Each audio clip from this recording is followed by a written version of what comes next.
System Studios. Large enough to serve you, small enough to care. It's a Wednesday edition. Got a great show lined up for you. We got Mike Bianchi, a columnist from the Orlando Sentinel, and former Gator safety Tony George joining the program. And we're going to get straight to the Titan MR hotline, and we're joined by our good buddy, Mike Bianchi. Good morning, Mike. How are you? Good morning, Shaner. Good to see you again. Absolutely. Well, Mike, before we get started, you're known as the Bulldog. You come from Interlochen High School. Word was that you were a great nose guard, but I've also heard you were a great two-way player back in high school. Interlochen High School, we were 2-8 my senior year, but we beat our two rivals, Hawthorne and Keystone Heights, and we beat them. Why? Because the Bulldog, the fastest white man in Putnam County, broke free for like 3 touchdowns, 2 interceptions on defense. I was unbelievable in high school. In fact, I made the Gainesville Sun all-area team, second team that year. That is good stuff. That is very impressive. Hey, Mike, let's talk about the state of college football right now. We're all sitting here waiting. Are they going to start on time? Are we going to play in October? Are we going to play in the spring? Give me Mike Bianchi's thoughts on college football when you think it starts.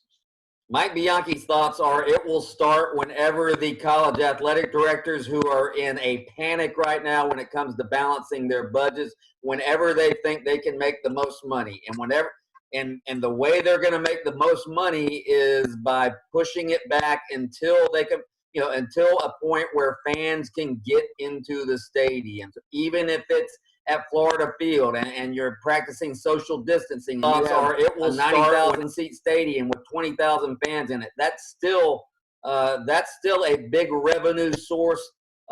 Obviously, colleges make a lot of, or at least the big time colleges make a lot of money on their TV deals, but they also make a lot of money by in-stadium advertising, tickets, luxury suites, all of that. So they need that revenue of fans being in the stadiums. That makes me think if they have to push the start of the season back to November and finish in the spring, they will do that if it means getting fans into the stadium.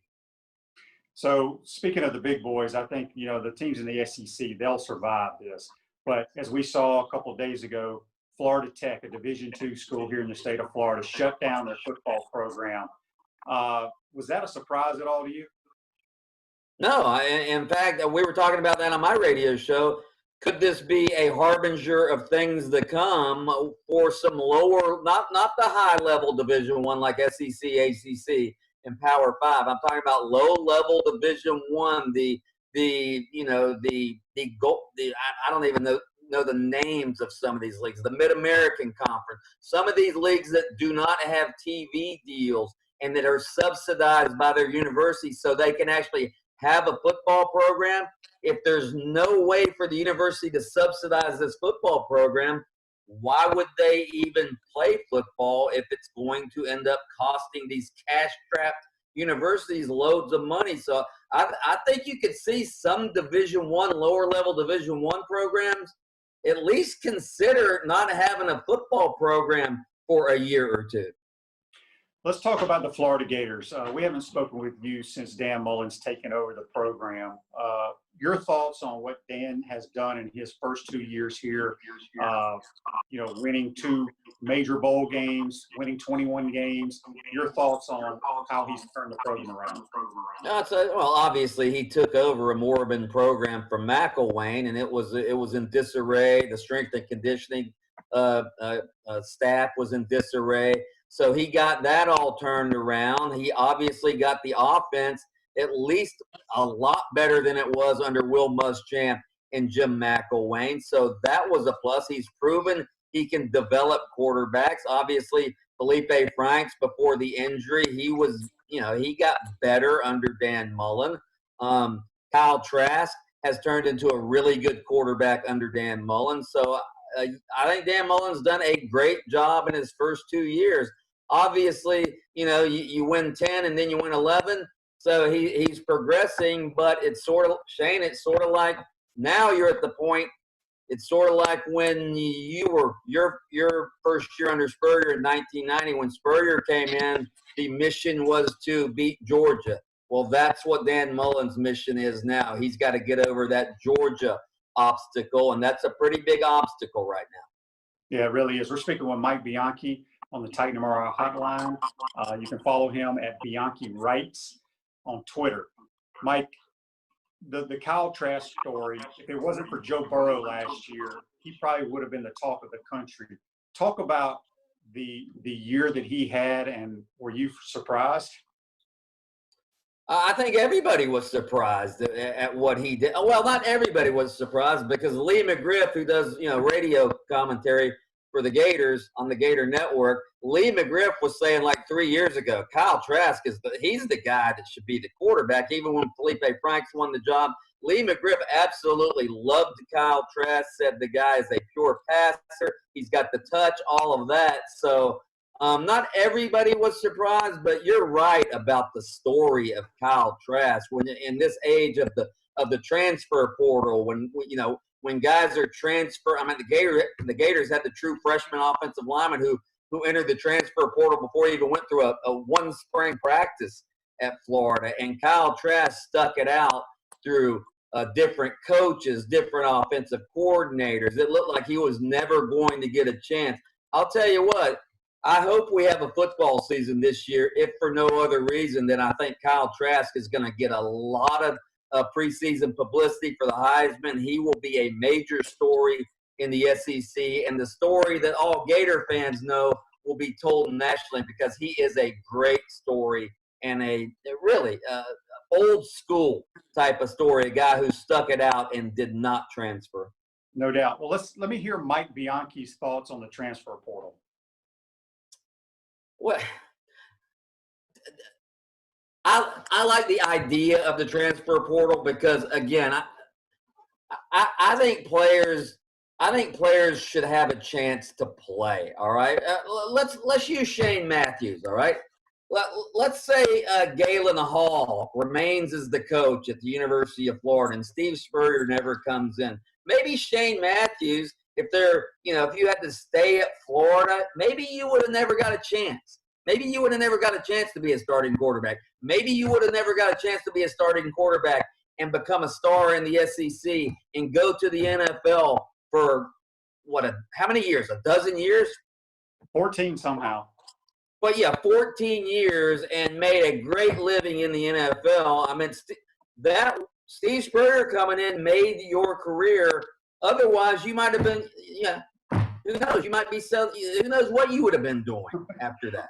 There's no question about it. So I like the idea of the transfer portal. Yeah. Yeah. Celebration Point is where the Gators come to celebrate, with premium brands like Bass Pro Shop, Tommy Hilfiger, Hotel Indigo, Nike, Medici's, Regal Cinemas, and coming soon, the HBC's new restaurant, Spurrier's Gridiron Grill and Visors Rooftop Bar. We will see you at Celebration Point, where the Gators come to celebrate. Mikey, you excited for the HBC's new restaurant? Absolutely, I am. But I know how cheap he is. He won't give the sports writers any free beer or anything, will he? Well, maybe we can talk him into giving y'all at least one free beer the night it opens, or something like that. But you're right. So I got to ask you, you have to have some great HBC stories you can tell us. Well, I mean, good Lord, yeah. I mean, I've been covering the guy. I got it. The most recent one, though, is I got to tell you. All right, so he was the coach of the Orlando Apollos and the Alliance of American Football, and he was so excited about that league. He was fired up about it. He was having a great time coaching, even though it was a fly-by-night league, obviously, where they were doing things on the cheap. And so after they canceled their season, 7 games into their first season, obviously the Apollos were at the top of the standings, all right? And this is how much Spurrier loves championships, all right? He loves championships so much that we have these awards for our radio show every summer. They're called the Mikey Awards. So we invited Spurrier down, and we said, we're going to present you with the Alliance of American Football official championship trophy, okay? And he was like, he couldn't get down there fast enough to be on that. He wanted that trophy so bad. He wanted that he wanted to be recognized as the champions of the Alliance of American Football. Well, what was that quote he used to always say back when you guys were playing? Oh, Byron Nelson used to always say, can't take money to the grave with you, but you can take championships to the grave with you. That's and he's going to take that Alliance of American Football trophy to the grave with him, along with the 7 SEC championships and the 1 national. Yeah, I mean, he even got a ring for the Apollos winning the championship. He's a piece of work, no doubt about it. Hey, before I let you go, Mike, have you been watching the documentary on Michael Jordan, The Last Dance? I've been watching that. I didn't watch the last 2 this past Sunday, though. Your thoughts on it? I mean, it's a great documentary, but I find it amazing, obviously, because there's no live sports going on right now. So ESPN obviously is airing this documentary, and all the ESPN people are talking about it. It's amazing to me that what Michael Jordan did 25 years ago, it's become a hot topic again. Like I heard people debating on one of the national shows, Scottie Pippen quitting on his team. I'm like, that happened 25 years ago. Why are we debating this again? Michael Jordan refuses to take political stands, like we debated that 25 years ago, and here we are doing it again, but it's because we have no live sports to talk about. But the documentary itself technically is excellent. What back to in Orlando, I know you were big hyping up UCF when they quote won their national title a couple years ago. What's the status of Mackenzie Milton? Is he going to try to play this year?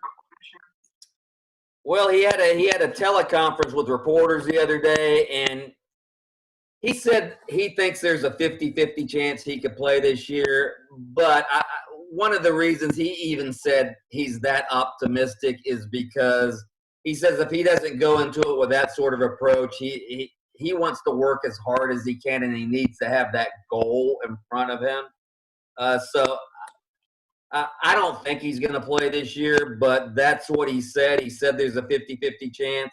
I got to tell you, if he plays at all any year, I will be absolutely stunned because, I mean, he almost had his leg amputated right after that happened. That the blood flow had stopped in the leg. There was nerve damage, all of that. So if he does play this year, it will be one of the great, great comeback stories in college football, at least in this state. I mean, did Ed Chester play with you? You remember Ed Chester? Yeah, I've had him on my show, and he wasn't able to come back and play. That was the same sort of injury. He had the nerve damage in his leg as well. Now, people have come back from it, but even Dr. Peter Indelicato, I talked to him right after Mackenzie Milton injured his leg, and he goes, he's got a long road back if he ever expects to play again. What's the talk in the Orlando area about there a lot of excitement for the Tampa Bay Buccaneers this year? Oh, how can there not be? I mean, the Buccaneers they are the story of the NFL. What are they on? 5? They got 5 national TV games this year. Anybody who's not interested in the Bucs this year, I mean, you're not a football fan because everybody wants to see if Tom Brady can elevate this moribund franchise. Can Brady win without Belichick? People want to see what Belichick's going to do without Brady. But, yeah, I cannot wait to watch the Tampa Bay Buccaneers this year. Well, Mike, we appreciate you joining the program. Let everybody know where they can check out your radio show. Yeah, you can check us out on 969thegame.com. Just look for Open Mic. We're on 7 to 10 a.m. every morning. Follow me on Twitter at Bianchi Writes. And don't forget, OrlandoSentinel.com. I still write columns, Shane. Good stuff, my man. Hey, take care. Be safe down there. We'll talk to you soon, Mike. See you, my brother. All right, that's Mike Bianchi from the Orlando Sentinel. Join us on the Titan MR hotline. We're going to take a quick time out here. When we come back, we're going to be joined by former Gator safety Tony George. Watching and listening to Pot Up with Matthews in the Morning from the Crime Prevention Security System Studios. We'll be right back. Time out! Time out! Hey! Time out! Time out! Time out! There we go. Good. We want to take this moment to thank all our sponsors who keep the show going and pay the bills.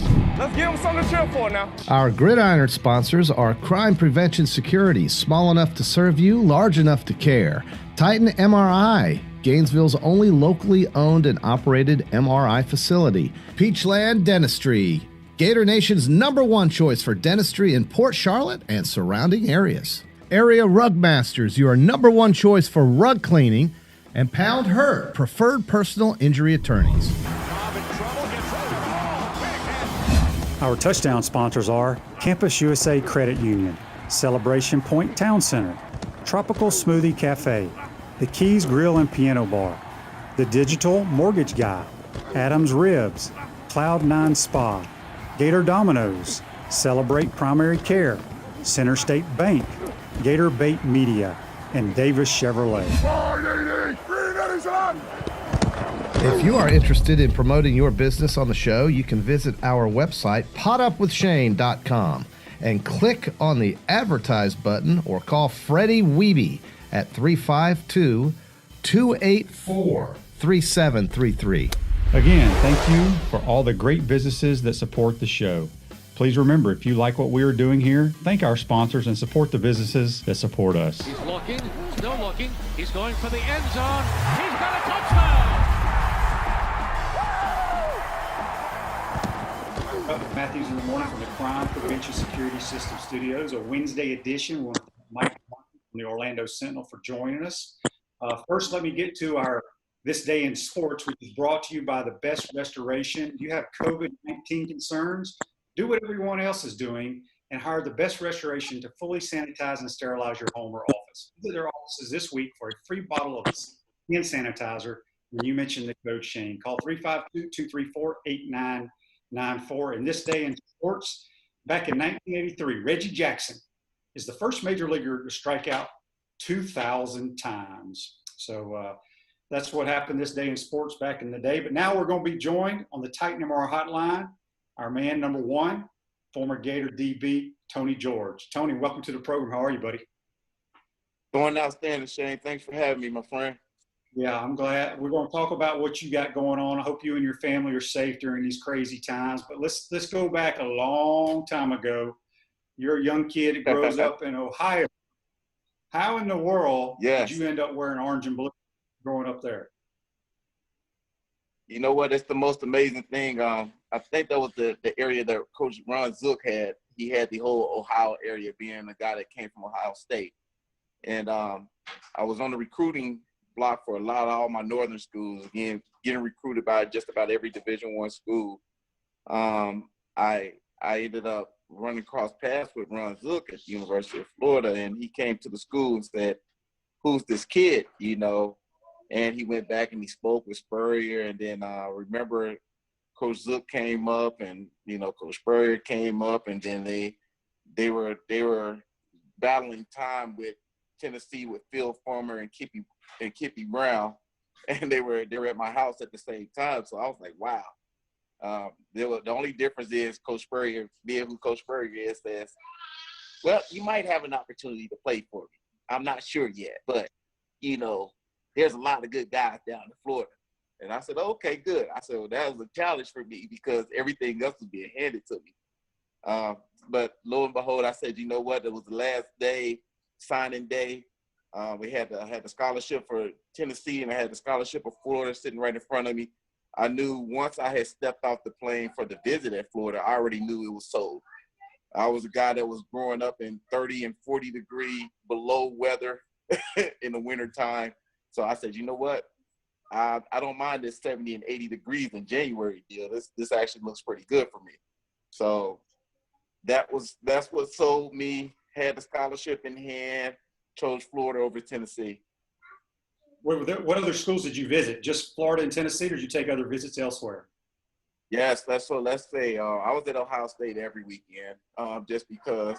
And then I had Michigan State, I had Michigan, and those were my final five. But there were so many games that I went to throughout the year. I went to Penn State.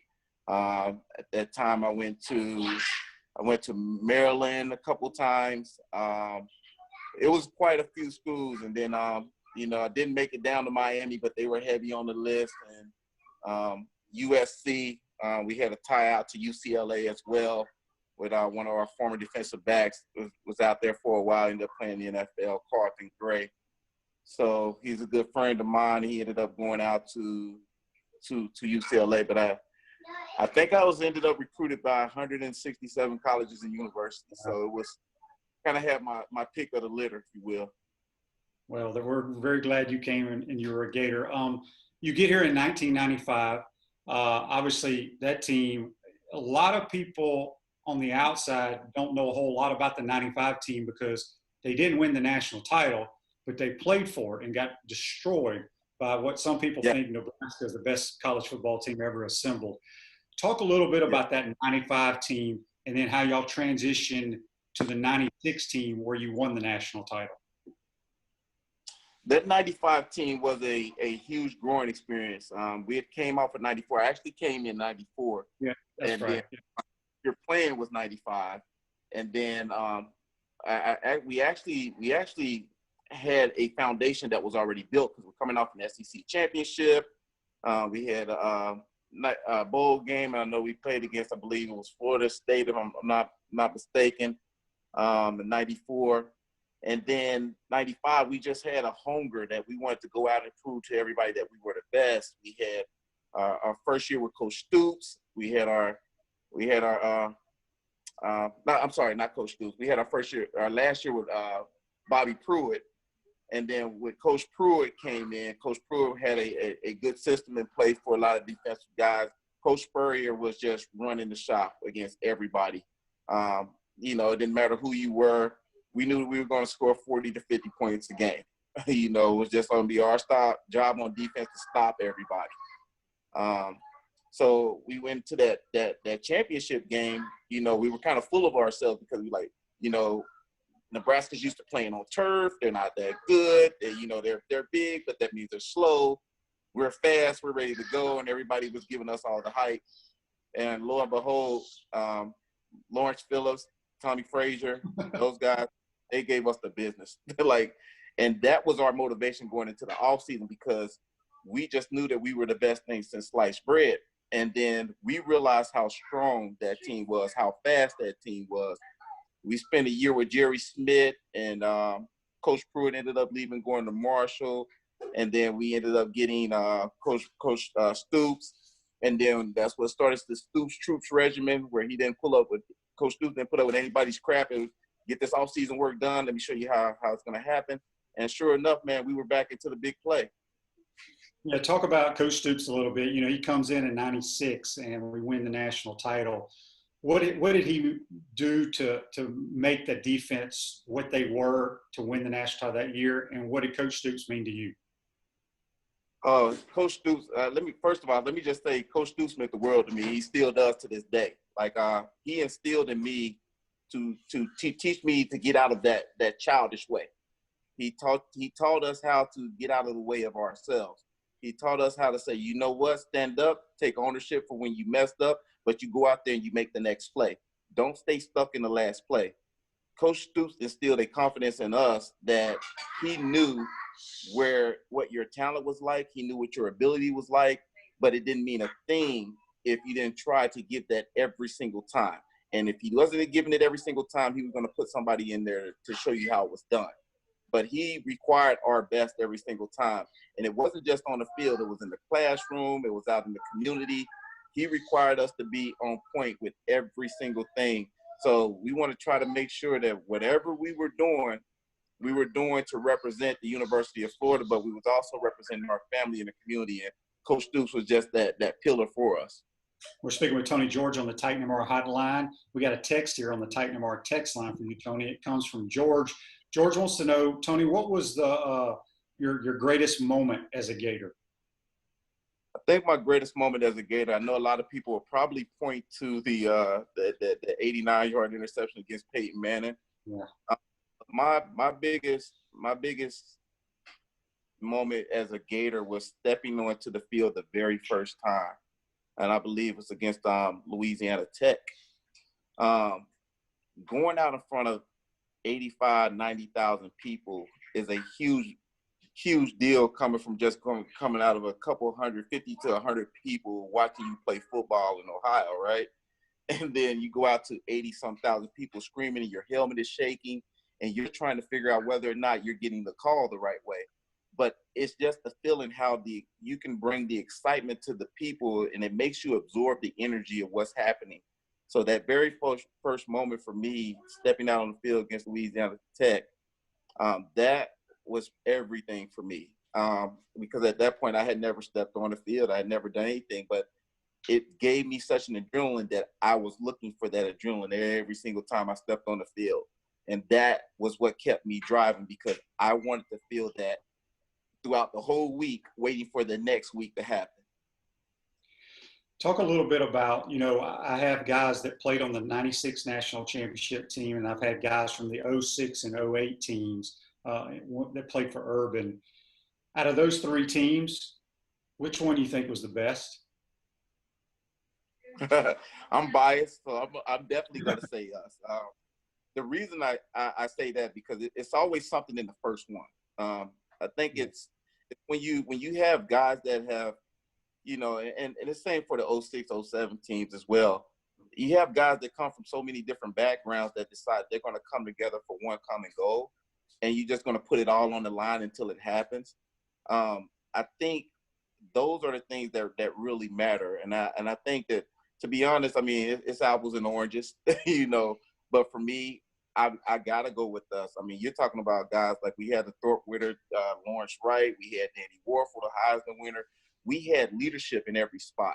We had guys like Johnny Church. We had guys like, that showed the way from previous years, Kevin Carter and Mark Campbell.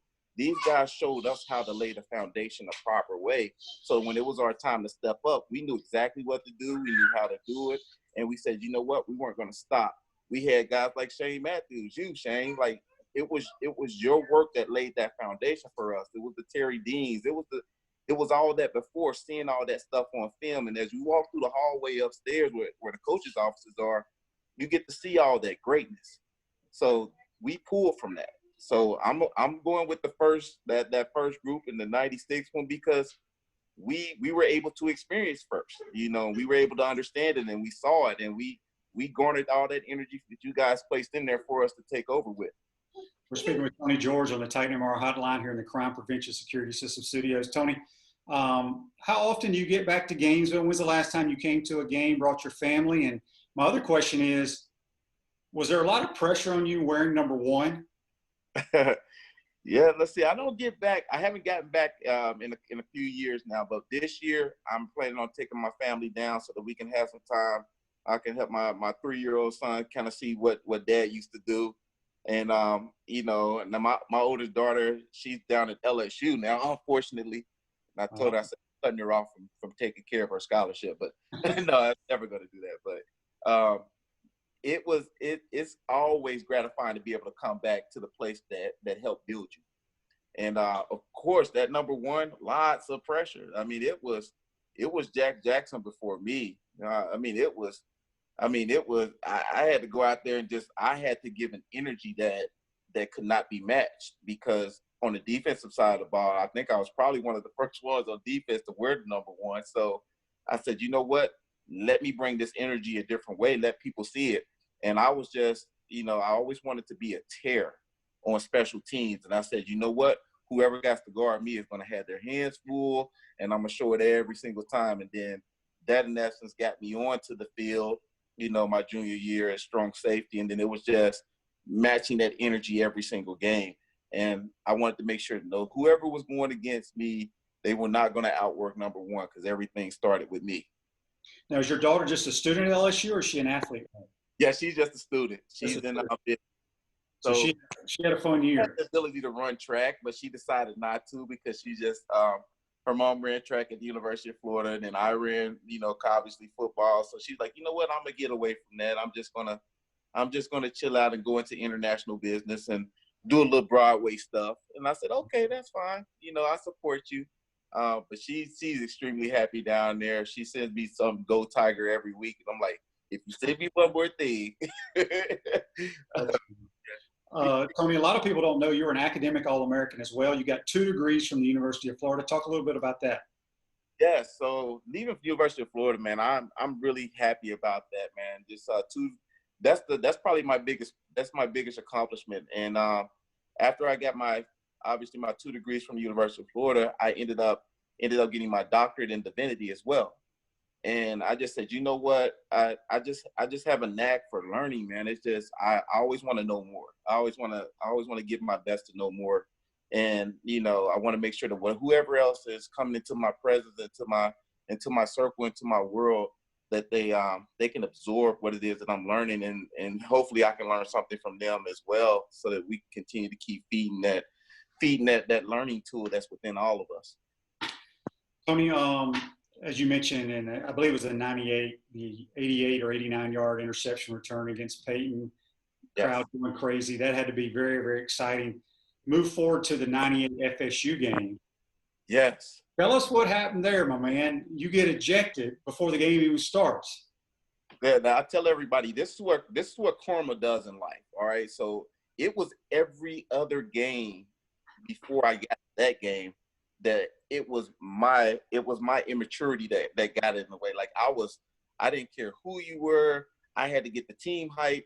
If somebody was on our side of the field, if we got to the 45-yard line and somebody was on our 44-yard line, I'll slap them on the helmet. I'll do something to get a fight started.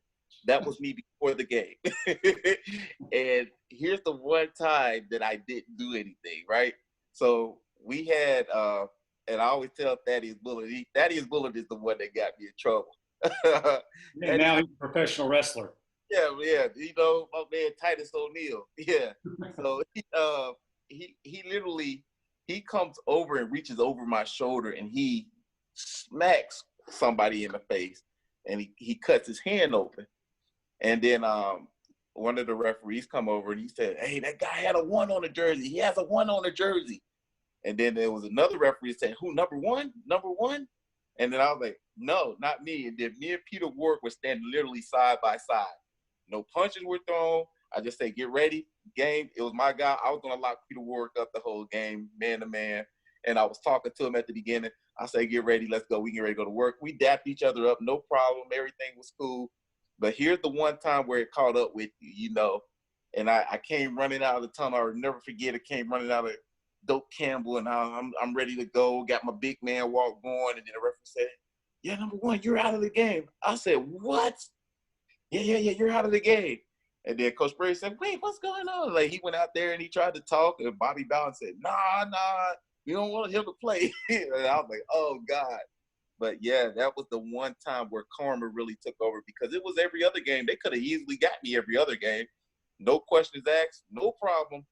Here's the one time where it didn't do anything, and then it caught me. But it's a life lesson to be learned that when you're a person that a lot is being required of you, you got to make sure that you don't put yourself in a position that causes you to have everything taken away from you. So it's one of those things, man. And I tell everyone, be careful of everything that you do, because it's always, whether you believe it or not, it's always on camera, the camera of somebody else's eye, or either the camera of cameras. So be careful.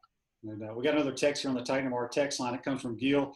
He says, "Tony, you're a great ambassador for the University of Florida.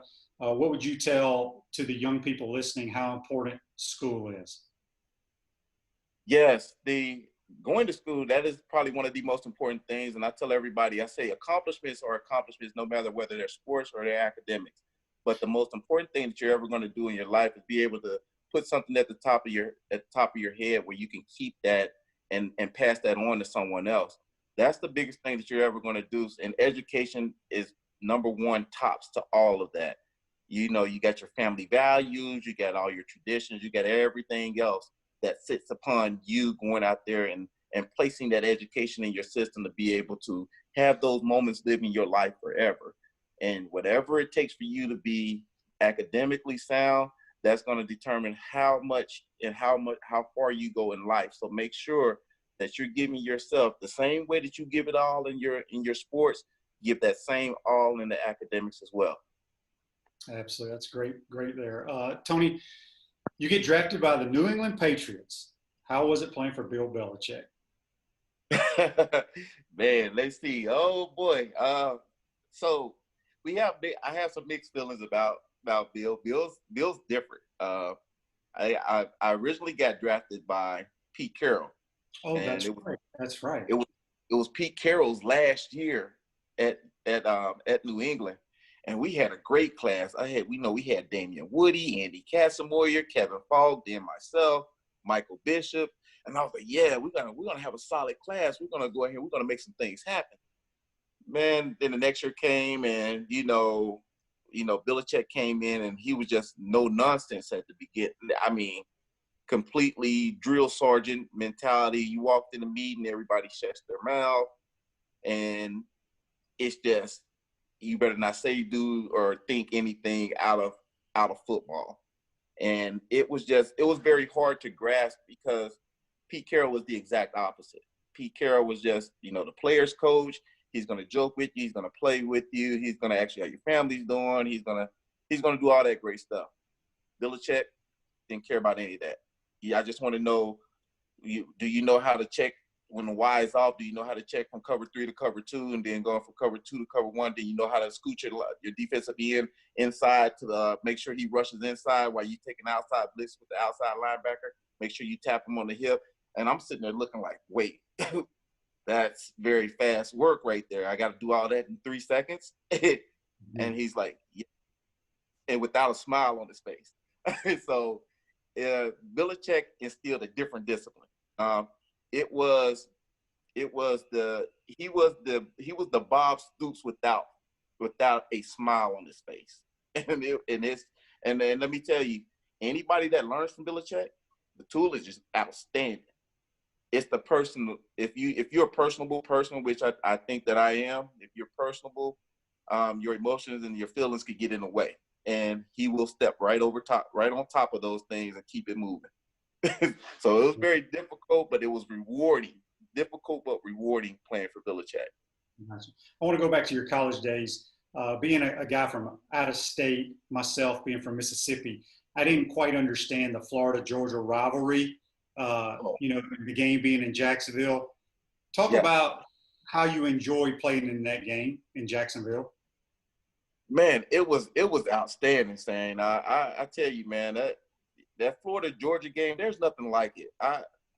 I've tried to watch some other games, and I thought that their atmosphere would be like it, like the UCLA, USC's, and the Ohio State, Michigans. And I grew up on Ohio State, Michigan, but there is nothing like that Florida-Georgia game. And everybody always say it's the world's largest outdoor cocktail party. Well, it's a party on the inside of that stadium as well.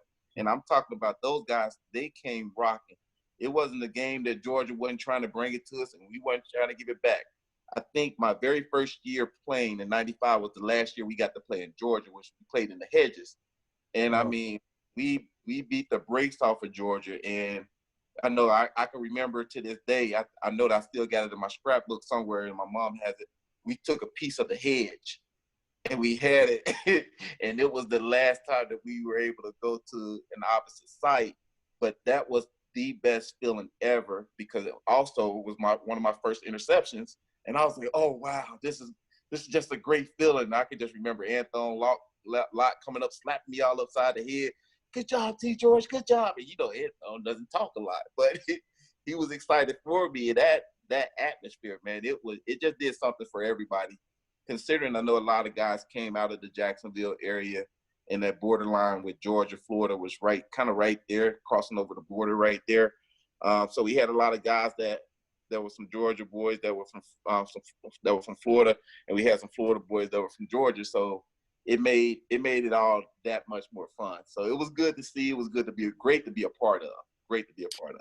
We've got a few more minutes here with Gator great Tony George. Tony, let everybody know what you're doing these days. I know you've started a couple of companies. I believe you're living in South Carolina. Let everybody know what's going on. All right. Well, first off, I've been working as a trainer since 2005. I have my own company called Heat Pro Fitness.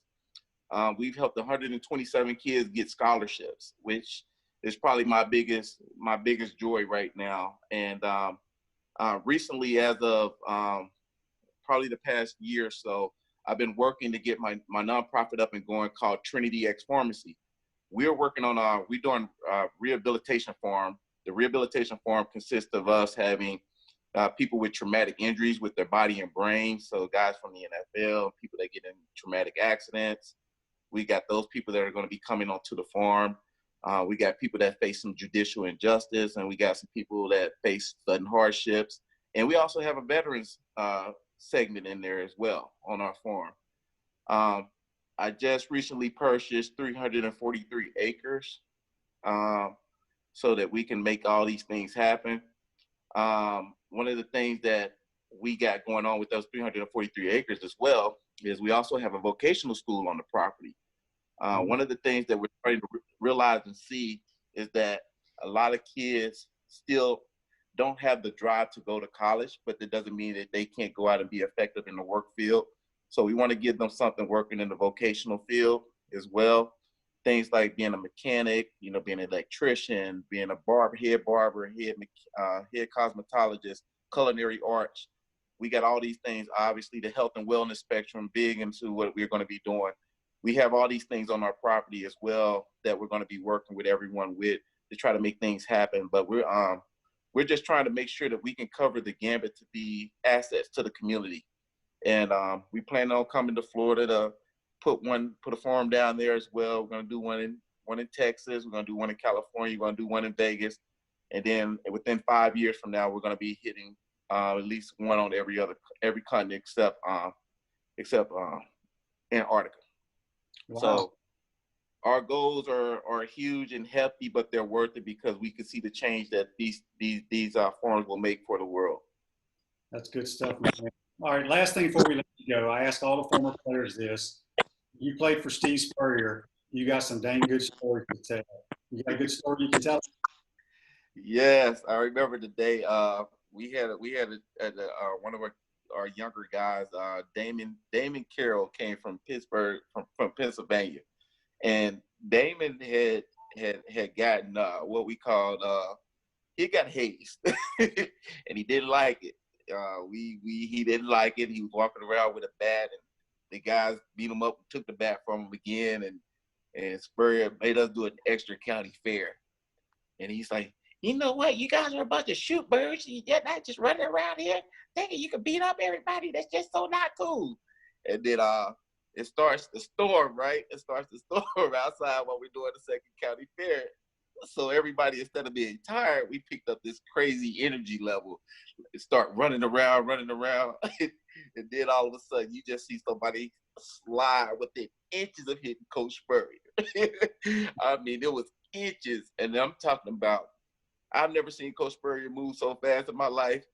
And he's like, that's it. Everybody up. Get out of here. You guys got to get out of here. I'm just sick and tired of it. You guys don't understand. You're just a bunch of shoot birds and you just running around here. And I was like, I mean, we're all trying to get off the field without laughing at this. And keep in mind, the rain's coming down. It's starting to lightning. And he's yelling at us with his visor, pointing his visor at us. You guys, you better cut it out. He said, Tony, you better do it. I said, yes, coach. You got it, coach. But Coach Spurrier is in life and an energy all by himself, man. That I could not have imagined it being that fun playing for Coach Spurrier. He's just an amazing person, man. Yeah, he really is. And unless you actually play for him and sit in meetings, people don't really understand how different he really is. Man, yes, he has an ability to make the best out of everyone come out. It's amazing. Yeah. Tony, anything else you want to let the Gator Nation know that I left off? No, listen, the Gator Nation, man, we looking to make some big things happen this year. Continue to keep supporting Coach Mullen. And, guys, I'll be down there this year. Make sure, let's be loud, let's be rowdy, let's be Gators, man. Let's go and turn the nation all the way out. Speaking of that, before I let you go, you brought up Coach Mullen. I meant to get to Coach Mullen. He's kind of brought that winning attitude back. Your thoughts on what he's done in 2 years being here? Love everything about Coach Mullen. He has the right idea. He has the right people in place. He motivates the guys. He gives the crowd a different energy. I just feel and know in his heart he's just a true down to earth. He's a real Gator. and he wants the best, and he's not going to stop until we bring one of those titles home. So for me, watching him work is just an outstanding deal, and I look forward to just seeing this greatness happen this year. Well, Tony, we appreciate you taking the time to join the program. It's great talking to you, buddy. Hope to see you in Gainesville this football season. You and your family be safe, and we'll talk to you soon, buddy. Absolutely. Be safe, Shane. Love you guys. That's my man, Tony George, number one, academic All-American, I am All-American unmuted. defensive back from Ohio, award number one, as I said. We're going to take a timeout right here. When we come back, we're going to wrap up this show, but you're watching and listening to Pod Up with Matthews in the Morning from the Crime Prevention Security System Studios. Time out! Time out! Hey! Time out! Time out! Time out! There we go. Good.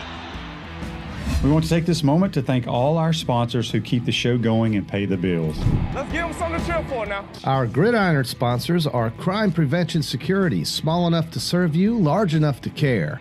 Titan MRI, Gainesville's only locally owned and operated MRI facility. Peachland Dentistry, Gator Nation's #1 choice for dentistry in Port Charlotte and surrounding areas. Area Rug Masters, your #1 choice for rug cleaning.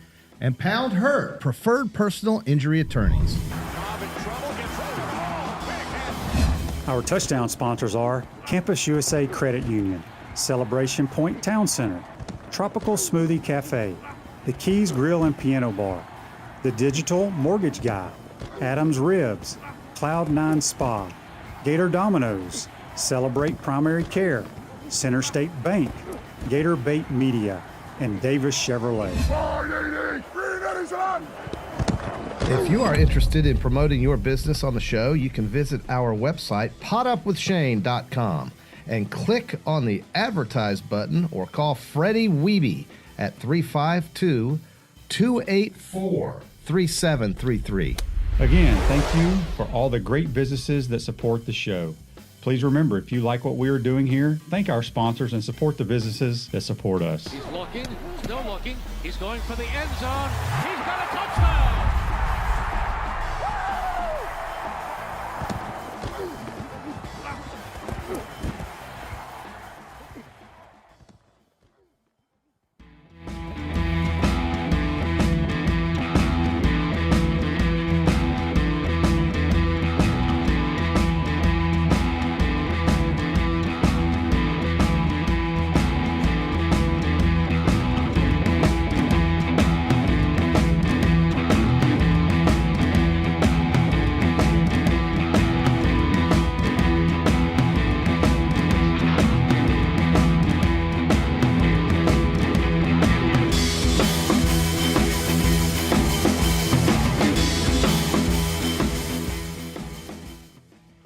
Welcome back to Pod Up with Matthews in the Morning from the Crime Prevention Security System Studios. Large enough to serve you, small enough to care.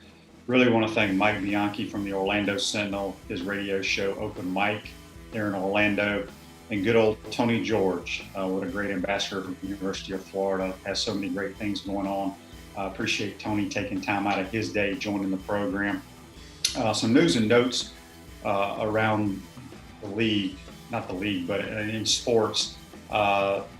Basically, the Arizona governor has stated that pro sports can start Friday or Saturday of this week.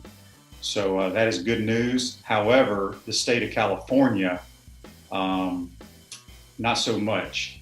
They're talking about now their colleges there may not open back up until 2021. So a lot of issues going on in the state of California. I want to read a couple of Facebook Live comments brought to you by Pound Hurt and Preferred Business Interruption Attorneys. Lauren said during the Tony interview, Tony is one of Ohio's finest. And Keith says, looking good, Tony George. So we appreciate everyone listening to the program. And again, Mike Bianchi and Tony George were outstanding. This week, what's today, Wednesday? Tomorrow, Anthony Grant is going to be joined by our man Jackie Spreads, who's currently brought to you by Peachland Dentistry, Gator Nation's #1 choice for dentistry in Port Charlotte and surrounding areas. He will have a tremendous interview with the National Coach of the Year, Anthony Grant of the Dayton Flyers, who used to be here on Tony George's staff. Also on Friday, we got Scott Carter going to be joining us from FloridaGators.com, one of the writers there, and Major Wright talking about his new book that has been released called Major Pain. And we're doing a promotion with Major. He's going to give away an autographed copy of his new book and we're going to pick someone if you tag someone and share it and they follow, a new follower to our program. And again, folks, go Facebook Live, have your friends and family go Facebook Live. We're Pot Up with Matthews in the morning. Like and follow our program. Also on YouTube, you can go and subscribe, and you can also hear and watch the program on Spotify and Apple Podcasts. But that's what's going on. I'm excited to hear Anthony Grant tomorrow with Jackie Spreads, and really excited about Major Wright talking about his book. I've heard some interviews on some other shows. It's a great story. A lot of the issues he went through during football and after his football career. So make sure you tune in on Friday for that. Also, the PGA Tour is set to start next month in Dallas, Texas.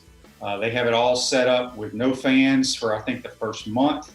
They're going to be testing all the players, the caddies, this, that, and the other. I also saw where they have chartered flights. You know, usually these guys are flying from all over the country on their own private jets, or they go commercial, but they're going to have chartered jets for the PGA Tour players to fly from event to event. Again, please, if you're in the Gainesville area or wherever, go out, support our sponsors, especially these restaurants, these small business owners. Let's support them, support our show. Again, tomorrow, Jackie Spreads with Anthony Grant, Friday Major Wright, and Scott Carter, and we got a tremendous lineup for you next week. You've been watching and listening to Pot Up with Matthews in the morning from the Crime Prevention Security System Studios. Take care. We'll see you tomorrow.